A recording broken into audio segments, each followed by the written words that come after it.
and welcome. I'm Giorgio Rutelli, Deputy Editor-in-Chief of ADN Kronos, and today my guest is Julien Villemonteix from UpSlide, and we're going to talk about what UpSlide does, why it's a company, to look after, to look for in the panorama of European and international tech companies, and what's their strategy of growth? What does Julien think of the European tech environment? And so this interview is a broad interview that we want to, in which we want to dedicate our attention to what's changing in artificial intelligence in tech companies, and we want to see how AI is also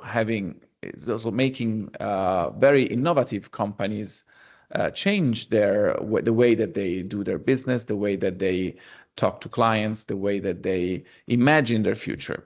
So, Julien, welcome. Thank you for being with us. And I'm going to ask you right away, what does UpSlide do, and what was your role in the company? Because you are one of the first employees of the companies, but then your role evolved during the years. So where are you now in the company? Thanks, Giorgio. Hello, and thanks for having me. I'm the CEO of UpSlide. UpSlide is a French company. We are a Microsoft add-in on top of Excel, PowerPoint, Word, and Outlook. And we are dedicated to the M&A ecosystem. So bankers, financial advisory, lawyers, private equity, everyone working on deals. And we are helping them accelerate the creation of all the documents, the documentation that you need to carry out a deal. So from the pitch book, the due diligence, anything you need. So the company is 12 years old now. We are approximately 180. We have 5 offices in the US, in London, in Paris, in Berlin, and in Singapore. And just to give you an idea of the size of the business, we are around 35 million euros of recurring revenue. And myself, I was employee number 1. I was actually doing development at the start of the company. And I did a bit of everything over the years until I became CPO 5 years ago, and 2 years ago, CEO. Okay. And this is a company that had been growing organically for the most part. And then something has changed in 2023. You have a new investor. And how do you see your growth going forward? Do you think that it's still going to be organic, or you think that you're going to open up to the markets, to other potential investors? So that's one of our specificities, that we are totally bootstrapped. So there was no external fund injected into UpSlide. Even the Partech, our investor since 2023, they just bought some shares. It's secondary. So there was no money put into the business. We have the profitability we need to grow and still today. And to your question about growth, several answers. The first one is, for us, the US is the key market. It's 50% of our total addressable market. But we see a lot of white space there to conquer. So this is focus number 1. We want to stay very verticalized, very focused, laser focused on banking, financial advisory, private equity. And we want to expand our offering for these verticals. So in short, the US 1, and 2, upselling to the existing clients we have in these verticals. And AI is, of course, the main thing we want to produce and to push tomorrow. So how has AI entered your business, and how is it changing it? It's changing massively, of course, already. Especially because all the large, let's take banking as an example, all the large banks are investing a lot to change completely their workflows, in particular with everything that's related to researching. So instead of having 50 analysts, the promise is that tomorrow you have just two, and they do better work than the 50 did before. And so you had a lot of players entering this field. First, the big ones. I saw yesterday that Anthropic is really pushing their AI for financial services. And you have also, I don't know, I've met with possibly 15 companies in the US that kind of build the chat GPT for finance. And so these guys are really focused on everything that goes from researching, building a first storytelling around your research. And then you pause and you have to go and start building documents in Excel, PowerPoint, Word. And this is where there is today no solution. There is no the transition between researching into using your AI platform and starting building out these documents. This is where there is an issue. And so us, UpSlide, we want to meet our clients where they work in a Microsoft Office.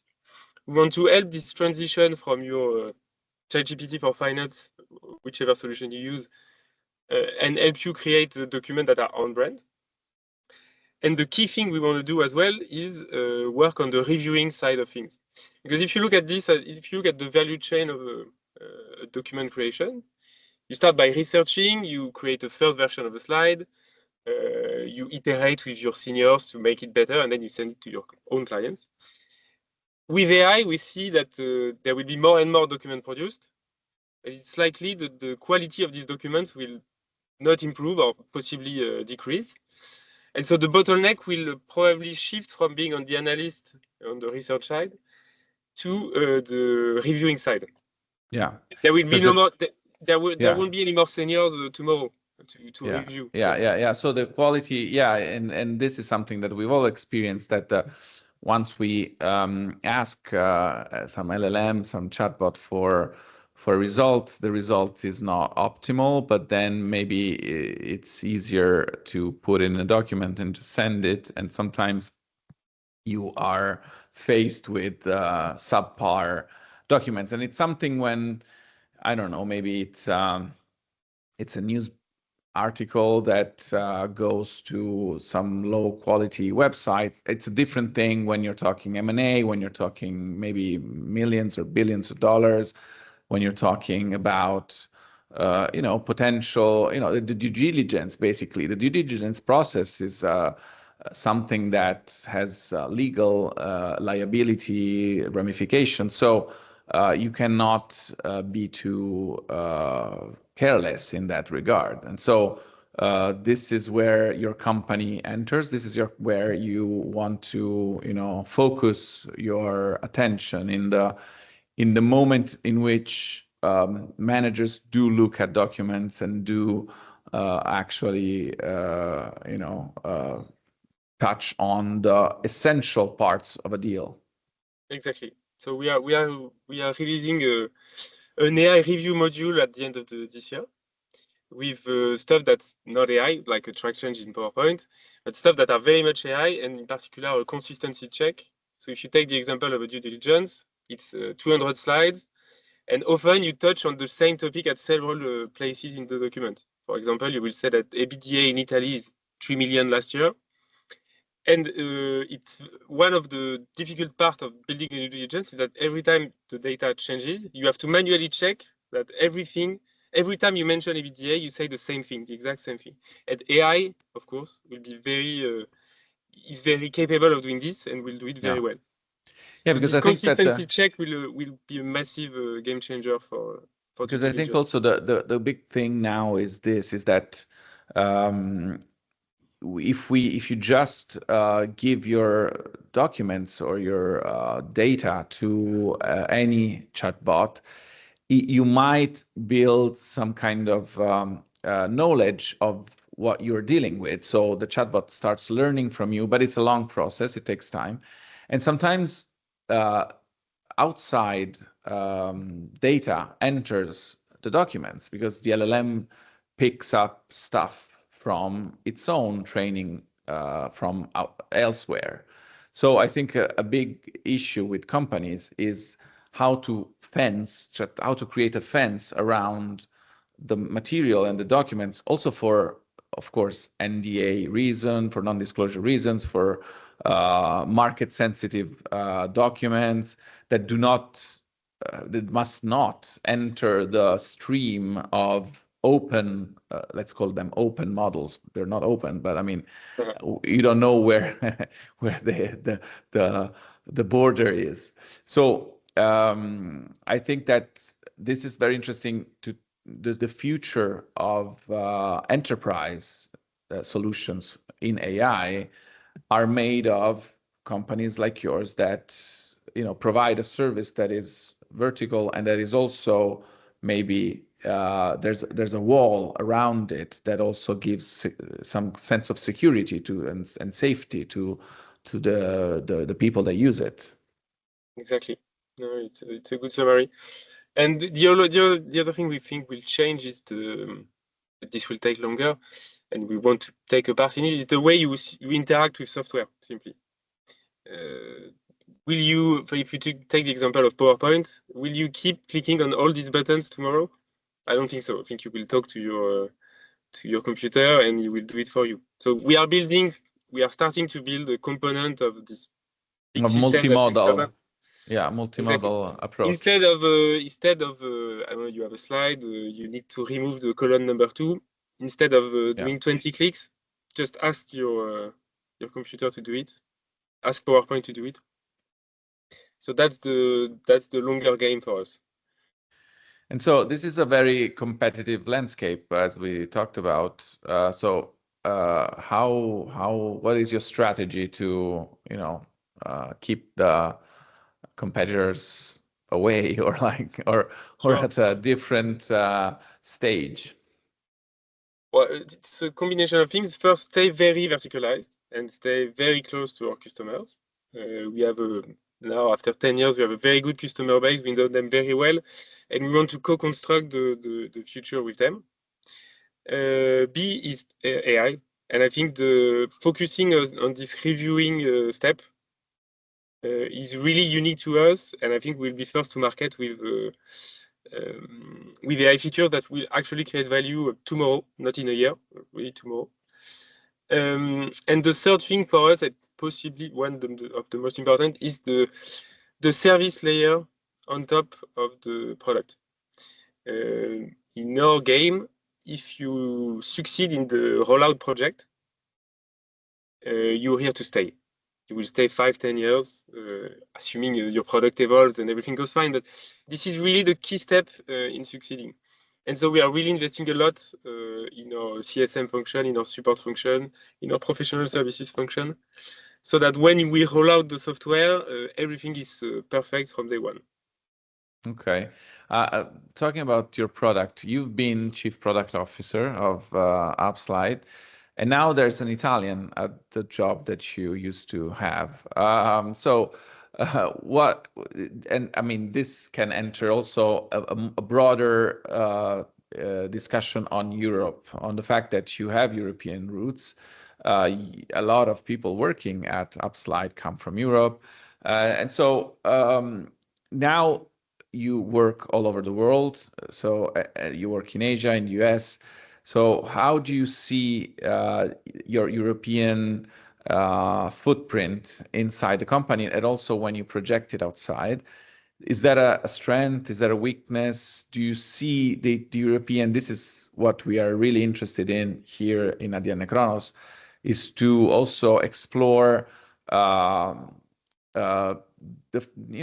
landscape of European tech and tell stories of people that are making it at the global stage by having started also from a European point of view. So to your first question, yes, we welcomed Matteo a few weeks ago. He's Italian. He's great. I wanted to find someone stronger than me in the role, and I think I did. So we are very happy.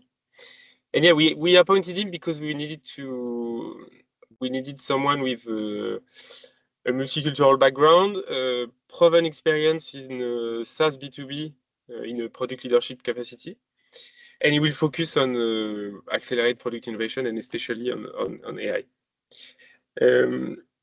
And so regarding the internationalization, so we started in France, but we have been multicultural from the start. I think 3-4 years after the start of after we launched the software, we opened the UK office, which is now our largest office in terms of headcount. US came a few years after. I think it was 5-6 years ago. And today, for us, we already made the jump. I mean, the US as a country is our largest market. It's our largest country. I think we have 25% of our ARR already in the US. So we have the platform for multicultural teams, and we recently opened an office in Singapore. But to your question, is it how is it an advantage? Is it blocking us for some things? I would say that the key advantage for us is that now that we have 5 countries, we can multi-thread to conquer new large global clients. Having people all over the world to try different angles to get well known within the company is a massive advantage. I would say that I think it's the same for every CEO I talk to. When you start moving to the US, you have a big issue, which is, well, first, sounding like a US company. You need to kind of learn to look more US, which took us some years, and then you have to learn how to hire and manage salespeople in the US. I'm not saying anything crazy here, but that's even today, after 5 years, it's still our main issue. The competition is fierce. Because the job market is very tight and there's a lot of competition for talent. That's the reason. Reason number one, the way you manage salespeople is completely disconnected to what we do in France and in the UK.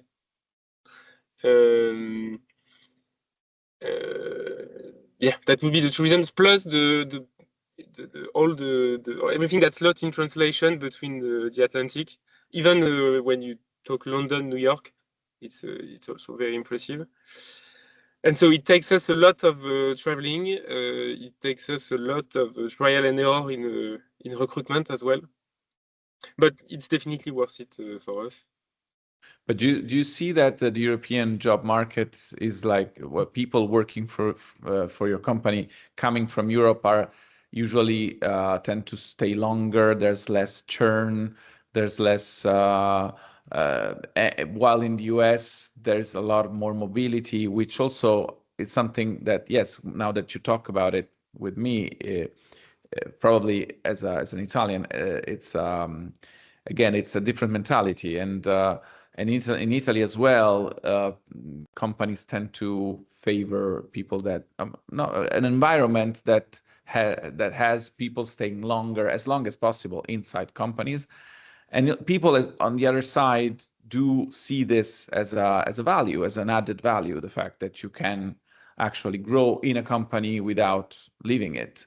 So this is a different mentality. And do you see this difference getting bigger with time because the market is tighter in the US?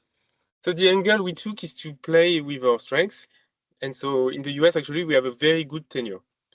It means that you attract the kind of people that are okay to work for a European company, that want to actually grow in the same job and that don't want to move every year or so.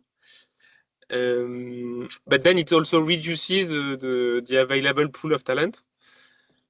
But that's the angle we took. And in the US, yeah, I think we have the same tenure on average that the one we have in the UK, for example.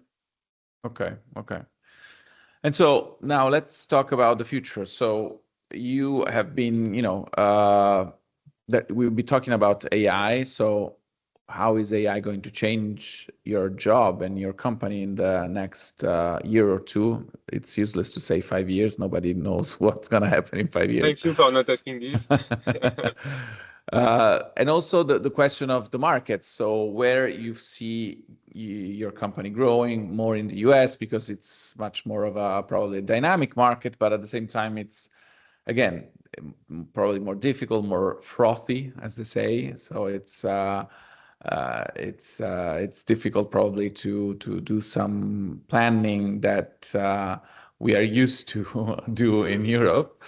And then maybe one last question, like what is your strategy for growth? So do you go on to consolidate single markets? Do you want to expand to other markets? Do you want to get 100 more clients, or you want to get deeper with a single client? So these three plans. So AI, geographic, and then what kind of market you're going to go for? I would say all of them.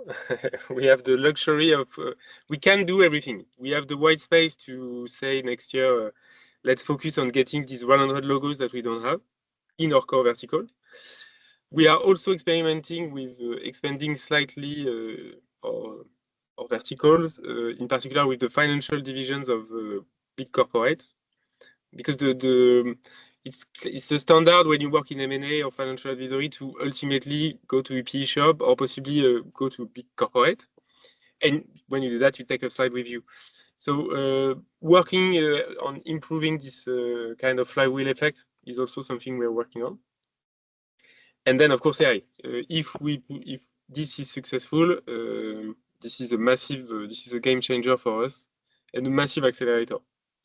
But I would say if I have to pick one for next year, I think it's getting the 100 logos that we don't have all over the world, not just in the US, in our core vertical. Okay. Thank you for being with us today, and so we will keep in touch, and you will tell me which one of all these strategies worked and what you had to recalibrate. With pleasure. Thank you.